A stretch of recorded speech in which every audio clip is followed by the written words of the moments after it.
now. Newly minted world number one golfer Jordan Spieth making lemonade out of the lemons despite losing Sunday's PGA Championship by 3 strokes to Jason Day. It was the greatest loss of my life, I guess. Best consolation prize I've ever received. And towards the end, right in the last couple holes, when I knew that Jason was going to win, I tried to play to be in that position, and it really is a true honor. So Spieth, the new number one, followed by a new number 2, Rory McIlroy, who drops from the number 1 spot after his 17th place finish on Sunday. Jason Day, the winner of the PGA Championship, moves up to number 3. NFL news, running back Chris Johnson has agreed to a 1-year contract with the Arizona Cardinals after passing his physical. And the Tampa Bay Buccaneers have signed former Colts tackle Goster Sherilus to a 2-year contract. Breaking sports news as it happens, I'm Deb Carson. We are Fox Sports.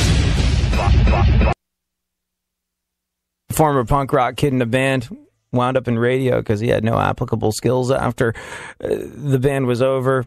Now sort of invading talk radio. Installed into this position of pseudo power by the Grand Dragons of Talk Over Premier, who came to me and said, hey, Rush Limbaugh can't be around for that much longer.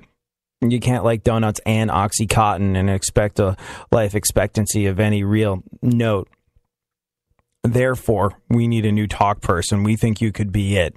We have one rule for you. That is, you don't say if you're a Republican or a Democrat. And I was like, oh, that's easy. Not a problem. I can do that because I'm neither.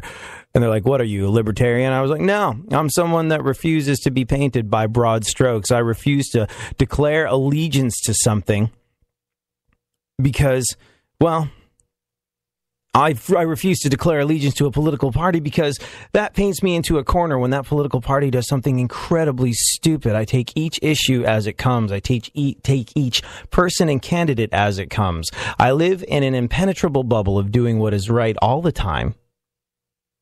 And I know it's right because I know the direction my moral compass points in. Now, is this right for you? Maybe, possibly not. But the very important distinction to make is that I welcome and celebrate the differences between us on this show. Like, if we are to operate under the assumption that we're not horrible, if we are to operate under that assumption that we're basically decent people, one left-leaning, one right-leaning, one Tea Party libertarian, and we ask, what's the end game for all of us? I would hazard a guess that the end game would be kind of similar here in America. Life, liberty, pursuit of happiness, freedom, little house on a quiet street with a picket fence. I don't know. Happy people across the country who are given the opportunity to seek this happiness. Now, if this is the end game, if this is the picture that we're all after, we might have some radically different ways of thinking the best way to get there is. But we're all after the same thing, basically, aren't we? You know? I think all of us would agree that world peace would be nice. And while it will probably never exist, as close to it as we can get would be a good thing. I think that it would be great if everybody in this country experienced some level of economic prosperity, if we could put an end to poverty, if we could have an education system that works, that cranks out whip-smart kids.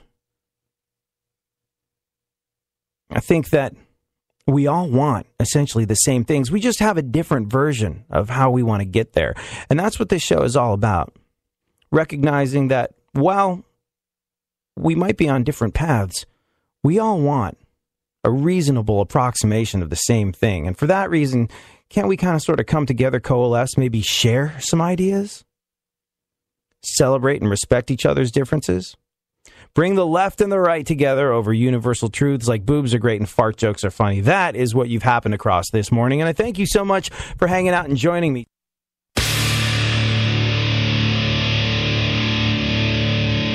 Where the left and right come together for fundamental truths. AD on the radio. Do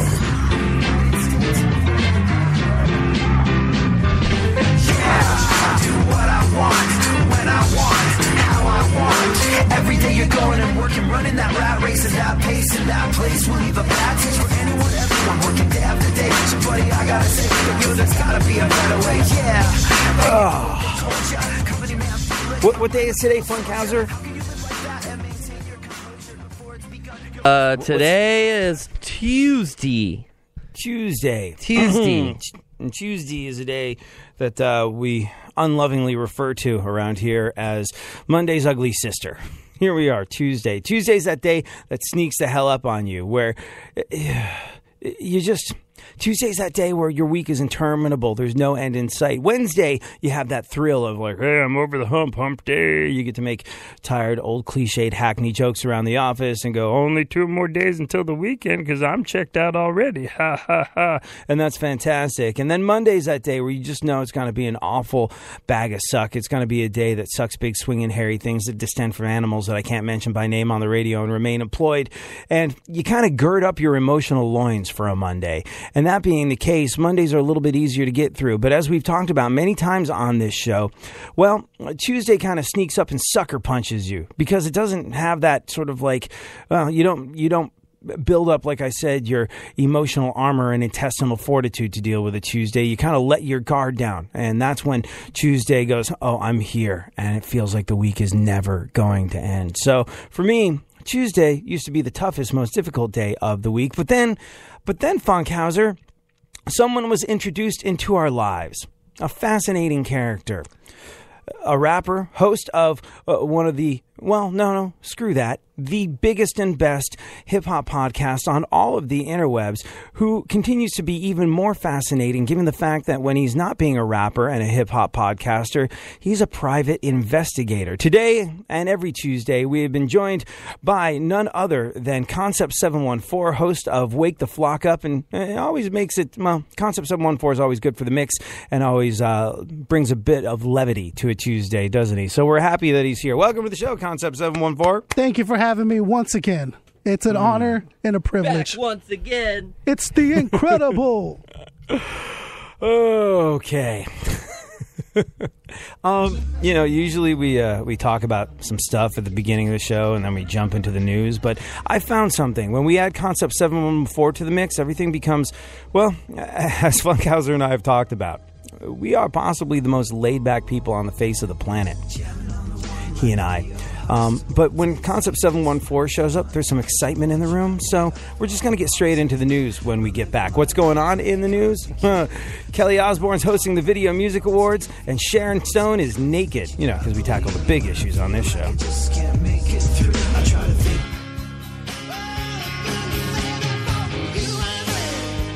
Such songs as Pink Houses and Small Town still speak eloquently to the sensibilities of the heartland. When he kicked off the 90s with Whenever We Wanted, he was back to being simply John Mellencamp, a man who had banished all traces of artifice from his name and work. Having defined his core sound by this time, he subsequently broadened his musical palette with the stripped-down, spontaneous songcraft of Human Wheels.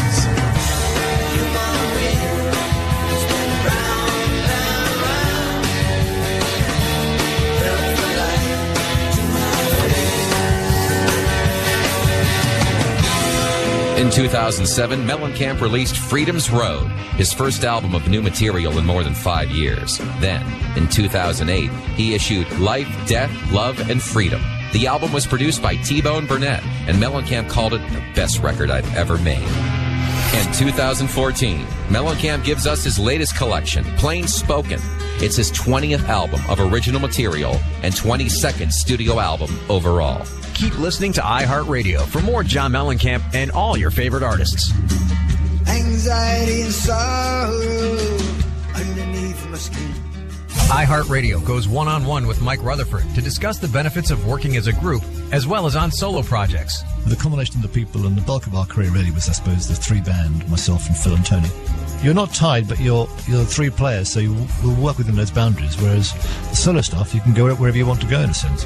What are the odds of, out of Genesis, you've got the Gabriel career, and then the Collins career, and then to get another one coming through the Mechanics? I mean, that's just so unlikely. I didn't expect it at all, but I did enjoy it. It was great. Keep listening to iHeartRadio for more Mike Rutherford and all your favorite artists.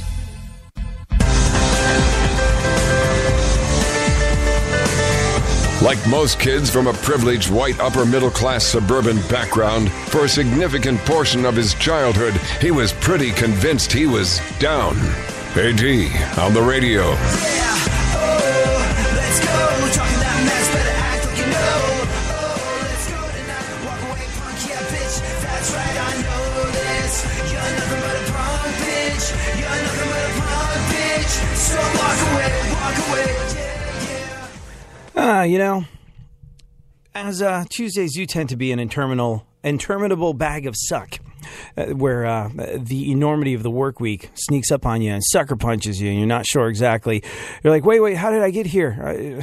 Part of the week where there's no end in sight. What am I going to do? How am I going to make it? I'm not even a hump day yet.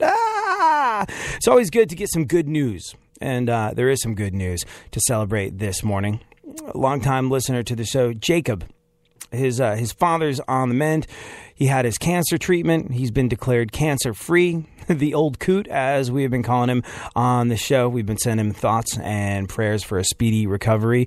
He's looking rather dapper in his hospital bed. We just got a picture of him. He's been declared cancer-free, like I said. So, yay! The old coot kicked cancer, and we're really, really freaking stoked. Thank you so much for being part of our radio family, and thank you so much for having such an indomitable spirit, and an incredible beard. Like, even in the bed, having recovered from cancer treatment, surgery, the beard that Jacob's old man is rocking is impressive, like one that I could never hope to grow. Is it finally like manicured. Most interesting man in the world beard? It's better than that. It's sort of like Colonel Sanders would look at it and be like, if I was a real man, that's the kind of beard I would grow. Duck Dynasty? Duck Dynasty type? No. See, Duck Dynasty is sort of like, well, whatever. It's just going to grow and I'm going to look like this. Bleh. I don't care about society's norms. This is like, it's finely manicured. It is beautifully Snow White. You know when a guy, I'm just going to retweet this picture that Jacob sent me. Santa Claus-like-ish. Yeah, we all need to see this. It is kind of Santa Claus-like-ish, but not as jolly, because Santa Claus's beard has a bit more of a haphazard quality to it, where this is kind of like finely manicured. It does have that regal Snow White thing to it, where it just looks like, man, I hope I look like that when I get older. Like, I hope when I get older, my hair turns that color, like either a distinguished silver or an awesome white like that. But then it's like the perfect stash, and then the beard is long. It comes down probably to about the mid-chest region, but it's in a very sort of well-manicured point. You know what I mean? It's like Colonel Sanders would look at this and be like, if I was a real man, that is the beard I would grow, but I'm not, so I'll just, get really good at making chicken. That's what Jacob's old man looks like, even in the hospital look bed. At that guy. I know. Sartorial yeah, elegance right there, right? Here, concept, check it out. Oh, yeah, my right? God. Yeah. That is 1850s awesome. Yeah, so we thank him for being part of our radio family, and we wish you a speedy recovery, and we are all not secretly jealous of the fact that you are rocking the an enviable facial foliage. Yeah, Good he job. needs You're doing your thing. He We're all needs proud of you. dollar beard club thing. Yeah. And also, besides the good news of our friend making it through his cancer treatment surgery and being declared cancer-free, it's a birthday today. Roy Shelton is starting his birthday the right way with his beautiful wife, pancakes, coffee, and listening to us. So happy birthday. He's got a wife named Pancakes? That's awesome. Oh, now I want a wife named Pancakes. That would be pretty cool. No, I think his wife's name is Michelle. Like, I only know her by her Twitter handle, which is Michelleton, but I'm going to read through the interweb speak and go that and take a reasonable guess that Michelleton is probably a Michelle. Either way, she's a goddess of a woman, because you know what she's doing with her man on his birthday morning? Making him pancakes and coffee and listening to the show with us together. So happy birthday, Ray Shelton, and happy birthday to Keith, who checked in on the show. It's super awesome. Good times here today. Participation trophies. Concept 714, have you successfully reproduced?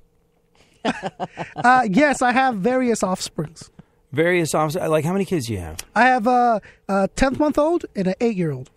An 8-year-old and a 10-month-old. So congratulations, first and foremost, for not firing blanks. Good job. You're doing your thing, and we are all proud of you. But I think maybe later on in the show, we're going to talk about this linebacker, James Harrison. You see this? He took away his kids' participation trophies because he wanted them to earn a real trophy. I'm with this. I'm with this already. All right, good. Because Absolutely. I have my theories on it, and I think we are in agreement with regard to the participation trophy. But also, Funkhauser and I don't have kids, so we're not really that in touch with the parenting And we rarely experience and what it takes to. Yeah, I mean, yeah. I'd like exactly. That's good. I, as a child, I think I got a lot of mileage out of not participating. Like, hey, you gotta come and do this? No. It's for nerds.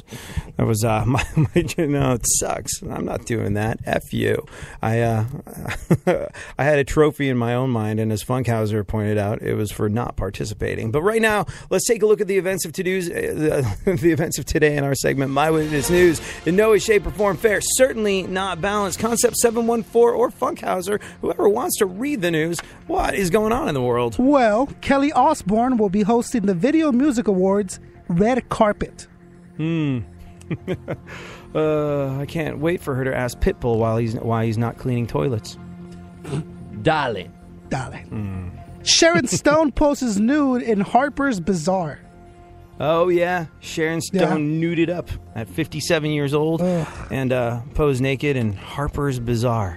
So it won't just be the subscription card flopping out when you open it. Oh Jesus! Ooh. Flop. Who still has Harper's Bazaar? I use that for, door stops and stuff. Okay, so do you guys subscribe to any magazines, like periodicals? I do. Time People, Us Weekly, sure. Okay. You subscribe to Time Magazine? Yeah. You have to as a super producer to the stars. Okay, so The Office gets them. You haven't No, it comes to my house accidentally. I got a free year. So okay. Enter to win. Yeah, no, I got a free year to a couple different magazines, and one of the magazines I got a free year to was Maxim magazine. Nice. That's still a thing? Well, not as we know it. I hadn't really paid attention, but I'm going through the mail the other day, and I was like, you know that guy Idris Elba? Yeah. He's a great actor. Man, awesome. If you've never... lots of people know him from having been in movies like Thor, and he's definitely on the rise in terms of becoming an international superstar, but he got his start on a really good English cop show called Luther. Love Luther. On Netflix. Yeah, it's an amazing psychological crime drama, and it's very interesting what a cop show is when they remove guns from the equation. It's like it becomes that much scarier because you can't be like, what are you doing? Shoot him! Because, English cops don't have guns. But, man, Luther, watch that on Netflix. But I'm going through my mail, and I see a magazine with Idris Elba on the cover. I was like, what is this? Did I get my neighbor's mail? And then I was like, hold on. It's Maxim. At what point did they start putting males on the cover of Maxim magazine? Not that I have a problem with Idris Elba, but you subscribe to Maxim, when you get one of those things, it'd be like, get a free year to blah, blah, blah. When you check the box that says Maxim, you don't do it to read Idris Elba's most personal thoughts on the state of the world in the acting industry. No. If you're subscribing to Maxim magazine, it's because you want to see Rachel Ray in her underwear, or that girl from Seventh Heaven and how she went off the rails and cleaned up her acting. Yeah, wait, the cook? You stopped us both in our tracks right there. Did that happen? You can't just fly past Rachel Ray in her underwear. I think it was like Maxim or Stuff or one of those magazines. No way. It was a long time ago. Oh, Hold on. To Google. All right, look it up, Funkhauser. I bet you're going to see it. I'd rather see Idris Elba in his underwear. Yeah, well, get Maxim magazine, and you can. They started putting dudes on the cover, and it's sort of gone, I don't know, it's kind of GQ-y is what it is. You know what it is?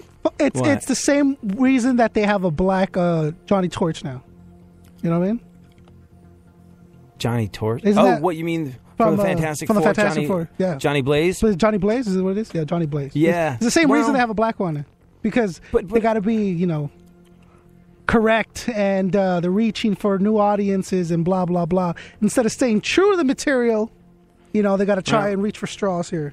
Well, black, white, whatever color, whatever race, whatever creed, I don't care. I just want to see chicks in their underwear on the cover of Maxim magazine. That's really why I got into it. Also, I should not have Googled Rachel Ray bikini. Oh, I in told you. hindsight, was not a good idea. No. Does it look like she's been enjoying a little bit too much of her own cooking? Yeah. AD's distraught right now. How dare you? Yeah, no, it's just like You know what it is? You know what it is? When people come to this show, I think they know what they're getting. They're getting an interesting... It's a stupid show for smart people, I think is what this show is. It's a take on world events. It's a reasonable look on the politics of today in a humorous way that brings the left and the right together over universal truths like boobs are great and fart jokes are funny. People are starting to know what to expect from this show. And when you build up sort of like, hey, I'm in the mood for this, I'm going to turn on AD, Funkhauser, and Concept 714, you like to, have a very good idea of what you're getting into, and you like to have those expectations met. Maxim, no longer meeting my expectations. I like to see famous chicks in their underwear and not Idris Elba. If I wanted to read an interview with Idris Elba, I'd go any of the other places where you read interviews with men. No, thank you. I will pass. In fact, I did some writing for Maxim back in the day. And my favorite part of Maxim, not so much the famous chicks in their underwear. That's not bad. Don't get me wrong. But, I love the jokes. And the whole tone of the magazine seems to have, they're really stupid kind of dad jokes. And I love that. But the whole tone of the magazine seems to have gotten serious and sophisticated and blech. Yeah, thank you. Thank you, but no thank you. Yeah. Go on. Okay, let's see. What do we got? Oh, a Fresh Prince of Bel-Air reboot is in the make. Did you know that? Yep. Yeah. Mm-hmm. I heard about that. Mm-hmm. The original made Will Smith a superstar, and Alfonso Ribeiro, someone who knows a superstar, so he's stoked. He's Vine famous, okay? Three more. Vine famous. That's a thing now. Wow. What is it? What'd you call it? Vine famous. What, Alfonso Ribeiro? Yeah, because he's, the vines and the dances, and, he's internet famous. He's internet famous. Yeah. Now he's the America's Funniest host. Is he really? Yeah, he's the new guy. Oh, there. He landed on his feet. Oh, boy, did he ever. That's a gig that takes almost no work to do that you can ride for, the better part of 2 decades. That's an amazing, amazing show for him to have. A position held by the great comedian, right? I mean, all the Bob great comic... Saget. The legendary Bob Saget. Mm-hmm. The most hilarious comedian on the face of the planet whose name rhymes with gay slur, Bob Saget. Mm-hmm. Speaking of comics and comedians and being Vine famous, did you see that guy, the Fat Jew? That's his name on Twitter, at the Fat Jew. Yep. Mm-hmm. He had a Comedy Central deal, and basically he's like a joke thief. He's someone that's sort of taken stuff from blogs and Tumblr and other people's Twitter accounts and reposted them as his own. And he makes $6,000 per Instagram post if he's endorsing a product. And he got a deal with Comedy Central. The Fat Jew got a deal with Comedy Central. And the comedy community basically... there was a huge internet backlash against it, and there was a huge internet backlash against his agent. They're like, hey, CAA, really? You're signing the Fat Jew? Way to send a bad message to your comedy clients who create original content that this guy steals. So he lost his Comedy Central deal, and even though he'll be wiping away his tears with hundreds, it still makes me happy to see him kind of get a little bit of street justice courtesy of the interwebs. So suck on that, Vine famous. What else? 3 women claim Bill Cosby drugged them. I'll withhold judgment until full investigation. Yeah, well, you might be withholding judgment, but he totally did it. I'm so, was there any shred of doubt in your mind left that maybe he was an okay guy? Not really. After the third and fourth, and you're just like, oh, okay, well, this is obviously happening. This is obviously went down. If it was one, you can excuse it, but after that, no chance.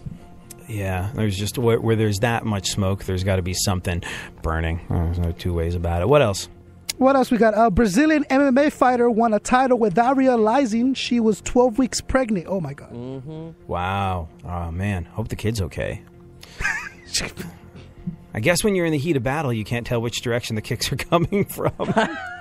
Good point. Go on. Oh, wait. We're out of time? We should probably do some more news when we get back. Talk about Donald Trump. He's released his immigration plan, and we'll talk about participation trophies. Oh, and by the way, it's Maggie Shelton. You're a good woman, Maggie Shelton. Keep the pancakes coming.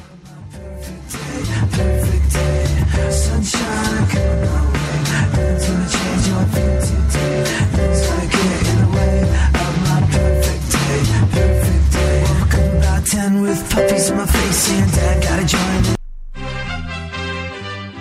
USA Headline News. I'm Kelly Sloan. Thai police are looking for a man who is seen in a video wearing a yellow shirt at the scene of yesterday's deadly bombing in Bangkok. He was sitting on a bench near the downtown shrine when he took off his backpack and walked away. Police say not only is he the suspect, but he's the bomber who killed 20 people and left more than 100 wounded. I heard the big bang and I looked back and I see people screaming and I start running. That was Australian tourist Durian Ryder. More than 300 of former Secretary of State Hillary Clinton's emails that have been looked into so far contain classified information. State Department spokesperson John Kirby expects even more to come up as the review continues. I can assure you that there will be additional upgrades over time. Meanwhile, a top senator has demanded that Clinton's attorney detail the steps he used to protect classified information in her emails, which he kept on a flash drive at his office. This is USA Headline News.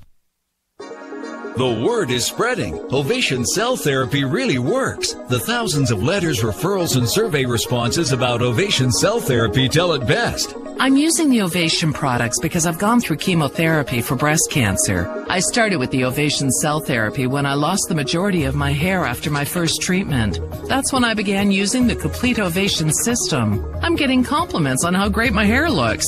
I am truly amazed and completely satisfied with your product. Ovation Cell Therapy is completely safe, non-toxic, with no side effects. And with just a simple rinse-out type application, helps grow your hair thicker, stronger, and longer. Make your hair healthy again. Log on to ovationhair.com and enter USA News at checkout for a special introductory offer. That's ovationhair.com. And remember to enter USA News for your special discount. Ovationhair.com. Ovation is so good, it's guaranteed.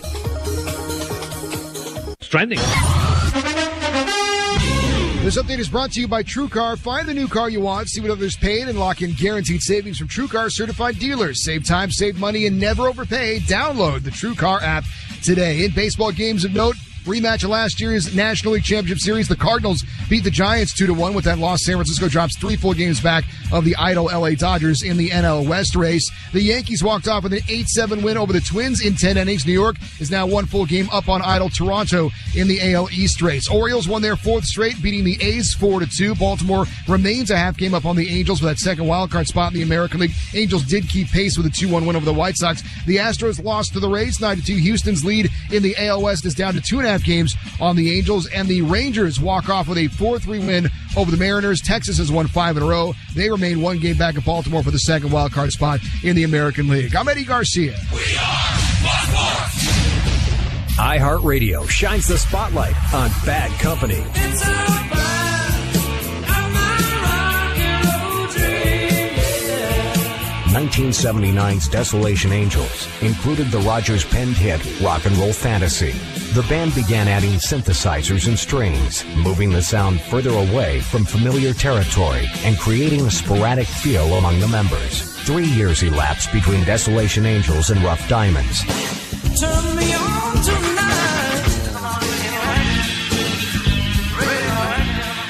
The group disbanded, with Rogers releasing a solo LP in 1983, then forming yet another supergroup, The Firm, with Jimmy Page, bassist keyboardist Tony Franklin, and drummer Chris Slade.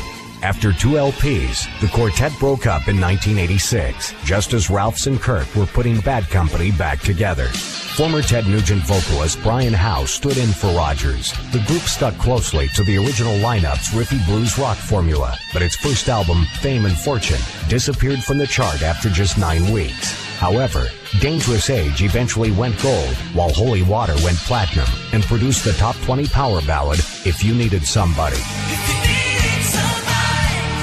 Keep listening to iHeartRadio for more Bad Company and all your favorite artists. iHeartRadio goes one-on-one with Mike Rutherford to discuss the art of songwriting. I've learned one thing over the years is that actually you can't control it. You can't force it. You can't analyze it. You can't worry about it. You just go and have a good time and mess around, and then something comes along and you grab it. You know, it's something intangible. And if you try and make a program how to do it and do it better, you get lost. So it's like a free form thing, which you can't control. You just let it ride or not ride. And if it's not working, then you just have a break. That's what I've learned. Keep listening to iHeartRadio for more Mike Rutherford and all your favorite artists.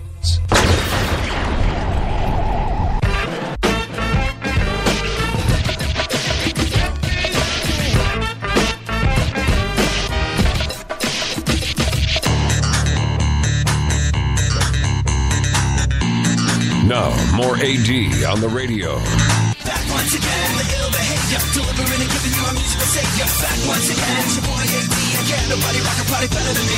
Back once again, the ill behavior, delivering and giving you a musical savior. Back once again, it's your boy AD again. Nobody rock a party better than me.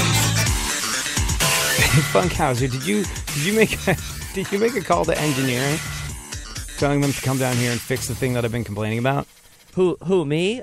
Well, yes, I did. Did they come in and bother you and distract you just now? They walked right in. I was like, yeah, I'm on the air. They're like, oh, okay.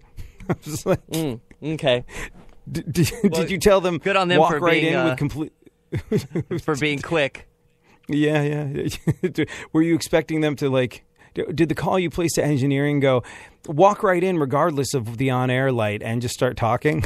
Well, no, I don't think Steve expects you to be on the air at this time. It's just, it's a thing there. He responded to our bat call quite quickly. It's the only thing that's been happening in this studio for the last 2 or so years. I was kind of worried about you. I thought you were going to go off the hinges there for a second, but no. When the light goes on, I check all my baggage at the door. People should know, I suppose. Little. I'll peel back the radio curtain, let you behind the so-called velvet ropes of what goes on around here. As charming and even-tempered as I appear at this moment, when I come in here and there's technical problems, I get angry, very, very angry. It does not reveal the best side of my character. And Funkhauser has become really good at letting that just wash over him and but there are genuine technical problems going on here today, and we're just making the best of it. But yeah, I'm surprised based on what I said before we hit the airwaves about the technical situation in the studio that Funkhauser called an engineer. Based on what I said, Funkhauser probably should have called a priest for an exorcism. Be like, what the hell happened? This is not okay. All right, let's roll through what remains of the news, and then we'll talk about the participation trophy. What else? Concept 714. Ba ba boo doo. I still love that. I'm in love with that still. What do we got? Okay. Oh, by the way, before you start, yes. AD, expect a swarm of engineering people to come in at 9:58 today and fix all of the things. Fix all the things. All of the things. All of the things. I guess, really. Can we talk about what's happening in September yet? Or do we feel like we're jinxing it? We could talk about anything we want to. Man, we can talk about anything we want to. We gotta get things a little bit more tightened up than they've been as we've toiled away here in digital obscurity for the past year and a half or so. Just because we are, it seems, picking up our first terrestrial affiliate over on the East Coast. Terrestrial? What are we going to Mars? What does terrestrial mean? It means most people listen to the show on iHeartRadio or via podcast or Spreaker or something like that. But where are we going to be, Funkhauser? What venerable broadcasting institution has unwisely decided to make this show part of their broadcasting lineup? Give them the scoop. I can't sing it the way they do, but Real Radio 104.1 in Orlando, Florida. Congratulations. I'm so excited that Orlando has picked us up. It's really, really cool. Orlando, one of my favorite towns. I used to spend a lot of time there when I lived in New York. I would do what a lot of New Yorkers do and go to Florida on vacation, and always just had a blasty blast in Orlando. And it goes back to back in the day when I was in a band and we used to tour. I always used to have so much fun in Orlando. There's a rock station there, if I'm not much mistaken, called WJRR that used to spin my records, and we would go there. We would play these big old shows where we did stuff like open up for Creed back in the day, and it was a blasty blast. I always had so much fun in Orlando, and there was a time where when I was in New York, I was like, all right, I'm gonna move, and it either looks like it's gonna be I want to go somewhere with palm trees, and I want to go somewhere with sunshine, and I don't want to go to California at this stage in the game. I wasn't ready to make that kind of a leap across the country, so I was like, I'm either going to go to Texas or I'm going to go to Florida, and just by virtue of who was willing to employ me, Texas won out. But there was a time where I was very, very serious about moving to the Orlando area just because it's such a blasty blast at all times. And I'm really, really excited that we're going to be part of the family over there. I'm very, very excited. So thank you so much to our new Orlando radio family. When do we start, Funkhauser? August 31. So that's like less than 2 weeks away. Wow, we got to clean it up, guys. Yeah, Somebody yeah. get So, the rubbing alcohol and the Get the Purell out. bar of soap, just in Yep, case we have to wash our mouths out. Anyways, yeah, really, really stoked about that. And the swarm of engineers is going to come in here to tune up what we've been doing. Long overdue, and we need it to be done in the next. We feel like weeks, so. our parents just got back from a long staycation, and now they're like, "Did you get enough nutrients while we were gone?" Well, no, but you can make up for it. Yeah. Fix this. All right. But you know what, though? Like, when I listen to Stern and I hear about the myriad of problems that he has on the air, technical problems left, right, and center, I've just come to accept that it's part of the gig. That's how things go, and there's nothing you can do to get around it. And you can't control the world. You can only control your responses to the world. And, well, sometimes I just don't feel like controlling my responses, and I think it's a good cathartic thing to let fly. And Funkhauser and Concept 714 just need to duck when I roll through the studio. But I never make it feel like I'm taking it out on you, do I? I mean, it's probably I not don't super. Yeah. feel You that. let it wash over you. You never Funk, feel like Funk secretly cries. I see him. He doesn't tell you, but I weep like a Native American that just lost your land. It's just like, one single tear. I weep for all the hosts that have this problem. It's like, what can I do? I'm far. I can't help. Yeah. Wow. When Concept 714 first started sitting in on the show, he's like, "How come every time AD goes to high five Funkhauser, he flinches? That seems not okay." Yeah, someone was up. I knew it. Okay, let's get back into the news. Bam, bam, bam, bam. Oh, I love it. Let it breathe. All right. Yeah, he learned how to do that today. Yeah, let so I'm things super breathe. excited. Here we go. Yeah, nice. Okay. A list of things that make a vacation annoying include bad weather and things being too expensive. Yep. Things that make your vacation annoying: lousy weather, things being too expensive. Oh, you know what else makes a vacation annoying? Seeing Ed Helms trying to do what Chevy Chase did 30 years ago. That did not go well. The reboot of Vacation, not so much. What else?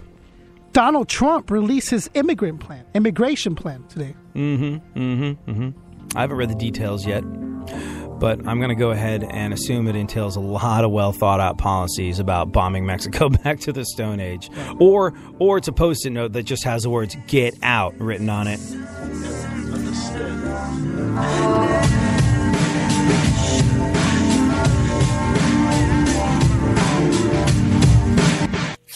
iHeartRadio shines the spotlight on Van Morrison. In 1968, Van released arguably the best album of his career, entitled Astral Weeks, noted for its poetic complexity incorporating folk-styled jazz.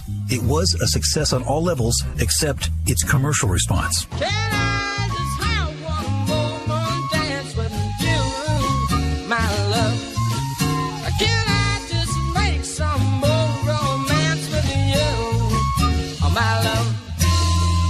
In contrast, Morrison's 1970 optimistic follow-up, Moondance, not only catapulted the singer's popularity, but finally received public acclaim.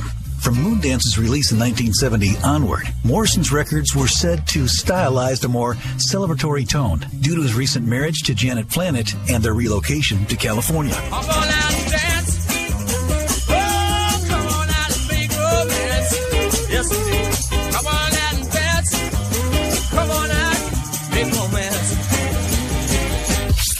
Keep listening to iHeartRadio for more Van Morrison and all your favorite artists. iHeartRadio goes one-on-one with Bob Seger to discuss the importance of keeping true to your own vision. If everybody does everything in a totally commercial fashion, music never gets any better. It's just everybody copying everybody else.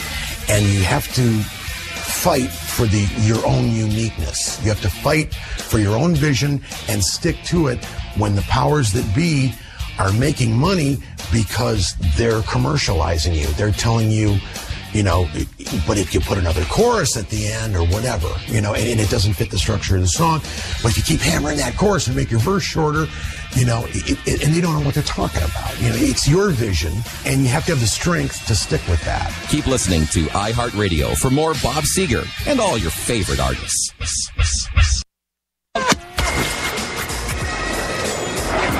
Now, someone who everybody wants to punch in the face. AD on the radio.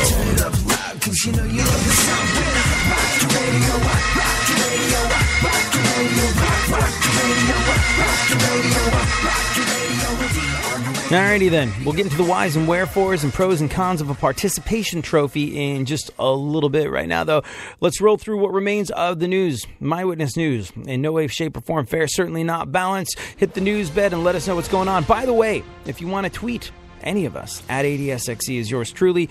At Funk FM is super producer to the stars, Barry Funkhauser. And our guest in the studio today is Concept714, who can be tweeted at Wake the Flock with a K up. Wake the Flock up. Here correct? we go. Did I get that right? All those things are correct, yes. Yes, you did. All those things are true and correct. You take it as a compliment that everyone wants to punch you in the face? Like you brag about that? Like, dude, it's just a thing people want to do, you know? Yeah, quite frankly, I had nothing to do with that. Funkhauser was like, hey, I had some new imaging made for the show. Yeah. And then I was like, oh, cool. Can't wait to... What's this thing about me getting viciously beat down by everybody? Interesting. I took a poll and 4 out of 5 people. You're going to die like Houdini one day, dude. You know that, right? Someone's going to walk up and just sock you in the face and be like, hey, you loved it. I think, you know where that comes from, actually? That's my bio on... My bio on all the various radio stations that I'm on has a little bio section, and I couldn't be bothered to come up with a bio or have someone write it for me. And like, who writes a bio about themselves? Like, you can always tell whenever I read people's bios, you always know they wrote it about themselves, and it's just like, oh, come on. So what I did was I just copied and pasted the Urban Dictionary definition of my name, and one of the things that the Urban Dictionary defines an Adrian as, which is my full name, is someone that everybody wants to punch in the face. I agree. True story. Yeah. I told you, Thanks 4 out of 5. I agree. A survey found that number one thing that moms want is more sleep. Do you think that's true? I mean, you've got a wife. She is a mom.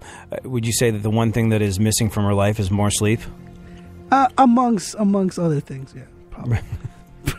Not mine. My mom sleeps all the time. But every time you get home, she's already asleep. Yeah. Burn. You keep waking me up. I don't know. I find that Funkhauser's mom goes straight to sleep with me as well. So whoa! Yes, yes, but you want to give my mom a shout out because you know she's listening. Yeah, that's right. She does listen. Well, when she's not looking for a night of sleep, tell her to call me. Right? Oh, very good. You like that? At Motherfunk, you heard it. At Motherfunk. I apologize, ma'am. I apologize. Starbucks announced that their pumpkin spice lattes this fall will actually contain real pumpkin. Yeah, it'll be more expensive. It will cost a latte more. Moms can we go back sleep? to that punch in the face reference? Right. I would imagine that. The one time moms wouldn't want more sleep is when that sleep is induced by Bill Cosby. But it's not funny. Put it pot. An Indiana mayor has declared Walmart a public nuisance. Yep, public nuisance. I can kind of see why. Did you know that it's been proven that there's a direct correlation between a crime rate in a community and the number of Walmarts in that community? Like, is that true? The more Walmarts you have in a town, the higher the crime rate is likely to be. But, who hasn't been driven into a murderous rage by slightly irregular tube socks? Not me. Here's the thing. This guy declared Walmart a public nuisance. I would imagine he'll change his tune once he needs bananas, wrapping paper, and a car battery at 3 a.m. Then Walmart will be the greatest place on the face of the planet. What else? George R.R. Martin attended New York Jets training camp. Yes, the author of Game of Thrones, George R.R. Martin, attended a New York Jets training camp. He didn't try and be cool, though. He didn't try and pass it off like he knew what was going on. He admitted that he knows nothing about football. But it makes sense because neither do the Jets. Sports humor. Wow. It's funny because the Jets suck. Go on. A Pennsylvania man was arrested for punching his brother for eating 3 Big Macs and not saving him one. It's a true story. It's an actual Mac attack. You're on fire today. I don't know. I don't know why he bothered. He's got to get back at him, simply by outliving him. The fact that they have beef, not necessary. Actually, I saw the picture of this guy. Did you see the picture? I have not seen the picture. Well, when you're done Googling Rachel Ray, in her underwear for Maxim. By the way, what did you see when you Googled Rachel Ray in her big underwear? mistake. Really? Well, first you start with photoshopped images. So you got the head, and then it's something else below the head. Doing all kinds of wild stuff. And then a lot of food-related porn, and some action shots of her in an ocean somewhere where there may or may not have been a slippage. Oh, see, no, all right. So yeah, let's just pause because stuff. I don't want people to think I gave you a bum steer. Just Google now Rachel Ray Maxim. That's what I. Oh, it wasn't Maxim. It was FHM. Sorry, same thing. They're all the same thing. Those magazines. Hello. Okay. See, I feel much better about myself now. This is her. When did this happen? A while ago. Come on. Look, that's not photoshopped. Look at that. Her face is a different color. Yeah, that's fake. I think that's real. You've That's been from had. FHM. You've been had. No. I've seen the hard copy. This yeah. exists. This was not photoshopped. That one's good. That's a good one there. I mean, I think it was photoshopped because it was the time where they used a lot of brushes. If you're gonna put if you're gonna put Rachel Ray in a magazine next to Jessica Alba in her underwear, you gotta help Rachel Ray out a little bit. She's all tanned inside, like she's indoors, and she has a wild tan. Yeah. Hold on, wait a second. Yeah, you lick that chocolate covered spoon. Wait. Yeah. All right, so you see the picture of her licking the chocolate covered spoon, right? Uh-huh. All right, I'm sending you a link now. Oh, here we go. I just found a someone made a GIF, whatever you call it, of Rachel Ray licking the chocolate spoon, and they put it in motion in a suggestive way, and it's glorious. Go ahead and view it. Uh-huh. Ooh. All right, you've redeemed yourself. That's pretty good. See. I never want to be accused of sending you down a horribly wrong path. It's no Idris Elba licking a chocolate spoon, but it'll pass. Racist. I don't know if you knew this, but also if you wanted to, you probably could with Rachel Ray if you applied yourself, if you made yourself good looking enough, and if you went after it. Because she's married, but she and her husband are like weird, kind of like freaky swingers and whatnot. Like is that a fact? Yeah. Well, I mean, it's never been sort of like, it's never been totally confirmed, but Rachel Ray's husband, right? Yeah. Rachel Ray's husband was caught coming out of a sex club or something like that, and someone that he'd met at a sex club was like, yeah, Rachel Ray's husband's really odd. He likes to spit in my mouth, or something kind of like freaky and distasteful, and, it wasn't a good look for Rachel Ray. No, it wasn't. And everyone was like, well, that's it. They're going to get divorced. And very sort of like quietly, nothing happened. And turns out she sort of, the prevailing wisdom goes, Rachel Ray was aware that her husband was at sex clubs because she knows about it, she's aware of it, and it's kind of a thing that they do. They're sort of freaky deaky and ready to hang. She is, I guess, that old hip hop cliche of being a lady in the street, a wonder in the kitchen, and a freak in the boudoir. Rachel Ray is apparently a very, very dirty girl, and it's not just the flour and baking powder and chocolate sauce that she gets into a dirty, filthy mess with every single day while she's in the kitchen making something delicious for you to put in your mouth. Can you tell I put some thought into this? I have. I'll never look at a turkey baster the same way again. Do you hear this, Real Radio? This is what you're going to get. Yeah. The highest of quality of radio shows. Yeah. All right. What else? Some more news, and then we'll talk about something vaguely serious for a second. Okay. DNA tests prove that President Warren G. Harding fathered a love child out of wedlock. Yeah, like President Warren G. Harding fathered a child out of wedlock, and well, yeah, this was a rumor for a really long time. His alleged mistress came out with it back in the roaring 20s when President Warren G. Harding was roaring, so to speak, and he was all presidential and whatnot. And people weren't sure, they didn't believe her, but the DNA technology has caught up, and it's been proven. President Warren G. Harding fathered a love child out of wedlock, which means that G stood for gangster. Alrighty then. So, linebacker James Harrison took away his kids' participation trophies because he wanted them to earn a real trophy. Pittsburgh Steelers linebacker James Harrison recently stripped his kids of some participation trophies that they brought home because he doesn't want them to be rewarded for doing nothing. He said...